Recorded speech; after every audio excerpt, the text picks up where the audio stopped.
This used to be called Tarqui, the part of the city that was considered the business sector. It was completely devastated and destroyed during the earthquake, but Ecuadorians today still believe that there is hope.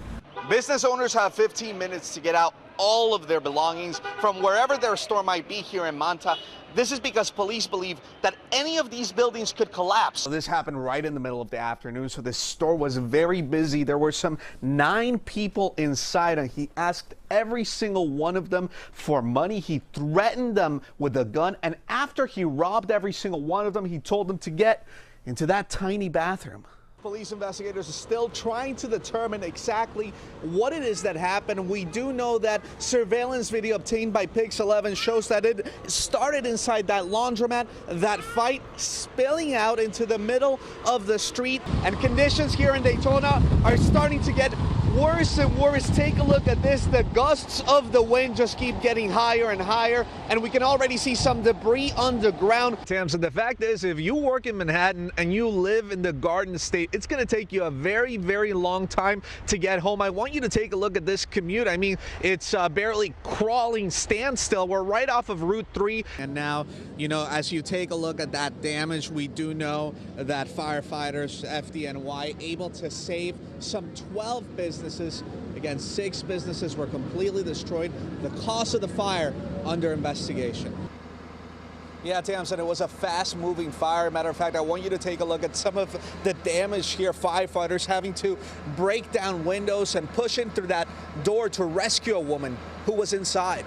The World Cup has officially kicked off in Canada with 2 heated battles and Canadians hoping they can come out on top. Just the other day, a group of 250 people crossed right through here. Their boats down by the river. Their next step was crossing up through here, and this is where we actually see some of the life jackets. Yeah, and FDNY right now is responding to multiple emergencies, people trapped in elevators because of that power outage that happened because of the explosion. Now, I want you to check out, this is the Con Edison plant where this happened. You can see some vehicles that are coming out of the Con Edison plant right now. It happened on this quiet residential neighborhood. We know because that family spoke to us. They tell us that 11-year-old girl was walking on the sidewalk when that car pulled up, the man exposing himself. Believe it or not, it happened in front of this church, and all of it was caught on that surveillance camera. It could have been a catastrophic day. Luckily, none of those bombs went off, and now a nationwide investigation is underway.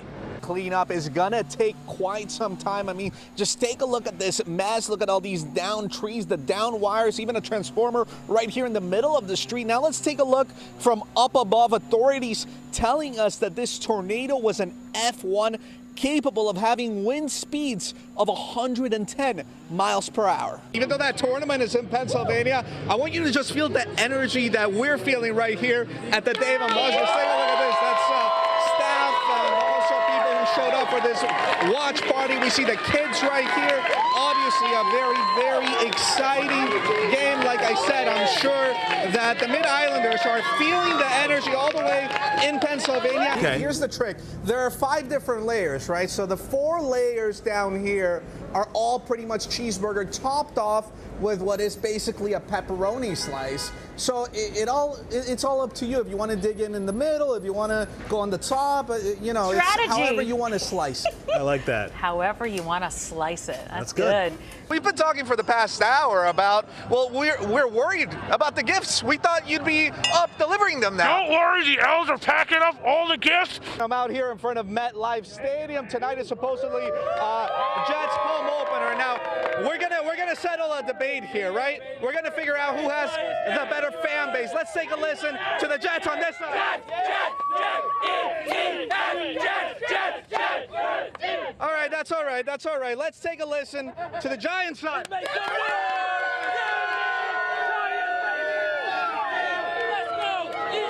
Okay. Now, let's listen to what fans had to say as we were tailgating with them earlier today. More than 250,000 people have been told to leave their home as recovery efforts are now underway in certain areas. The governor of California says he will request federal aid. The destruction is unimaginable. Some towns are left looking like war zones. The shutdown could be imminent. The decision against signing the funding bill came out of nowhere after fierce backlash from conservatives who asked the president to stand firm on his $5 billion request for a border wall. Cristian. Yeah, Corey Tamsin, it was a controversial move. The census is not only used to determine billions of dollars of federal aid, but also to determine the number of House seats and electoral votes for each state, which is why some groups say the question is meant to suppress immigrant communities. This type of hurricane has not hit Florida in over a decade, so many residents are just worried about their safety. The Florida governor said it best: things can be replaced, but your life cannot. Cristian Benavides, NBC News, Cocoa Beach, Florida. I'm a Florida kid, so he knows that I'm suffering out here. This is my first snowstorm, and it's definitely, coming down. It's cold out here, so if you don't have to be out, don't do it. Cristian, you look like a seasoned pro, a seasoned New Yorker out there. We wouldn't know you had Florida blood. Agony in Ecuador tonight, days after a huge earthquake leveled homes and buildings. Right now, crews are in a race against time to find survivors still trapped under the rubble. Meantime, the death toll climbs. The current tally stands now at 413 people, a number expected to rise. We have team coverage of the disaster and the frustration being felt among loved ones here at home. We begin with Cristian Benavides from our sister network Telemundo in the disaster zone. That's right, and this bridge here in Guayaquil, the largest city in Ecuador, is just one of many structures that have collapsed. Many people, many residents tell me that when this happened, passerbyers rushed in to help, many of them not realizing that it was too little, too late. Today, parts of Ecuador seem post-apocalyptic, as if a bomb exploded. Entire cities are simply gone. This woman says the worst part is not being able to see her brother again.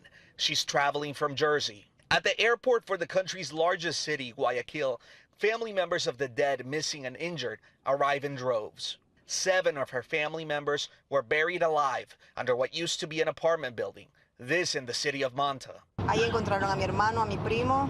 Among the dead, her brother and cousin. Here is how a 4-story building in Puerto Viejo's historic downtown looked before and after tragedy struck. Axina Garcia's mother was in the building and did not make it.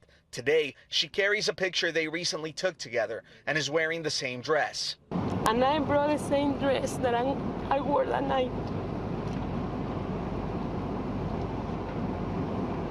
To feel her alive. 3 of Jairo Canto's family members are still missing. He lost his father, whose body was crushed. He says he cannot think and isn't sure what he'll find once he finally arrives. President Rafael Correa visited Puerto Viejo. That is the capital of the province that has been most affected by all of this. This at the same time that the country is still under a state of emergency and many more aftershocks have been felt since the quake hit. Cristian Benavides, NBC News, Guayaquil, Ecuador. FIFA fever is taking over in Canada, where the Women's World Cup is happening right now. NBC's Cristian Benavides has a recap of the very first day. The World Cup has officially kicked off in Canada with 2 heated battles and Canadians hoping they can come out on top. It's called FIFA fever, and it has taken an entire country by storm, a nation where hopes are high. I hope they win it. That's a fan in me talking, so yeah, I hope they win it. In today's opening match, Canada against China, local fans were on the edge of their seats. Canada took home the win after a last-minute penalty, with 2 more games left in the group stage. I think they're going to do awesome. They're ready, they're confident. Now it's just time to go out and play, give it your best. Older generations of soccer players hope the fact that the tournament is in Canada will inspire a future generation. It's incredible. I think the women's games finally arrived on the world stage. A tournament that for so many means more than winning. Well, it's going to be tough. I know I've watched them play live and they're good. I hope they don't lose, but we'll still have fun. We'll still have fun. But of course, it would be nice. I hope my Canada wins and the flag of our country stays high. Now, Team USA kicks off on Tuesday against Australia. They are the favorites, along with Germany. We'll see what happens. Cristian Benavides, NBC News, Vancouver. How did he get that assignment? I know, that's what I just said. I go, they sent him, why didn't we send someone? I would have went.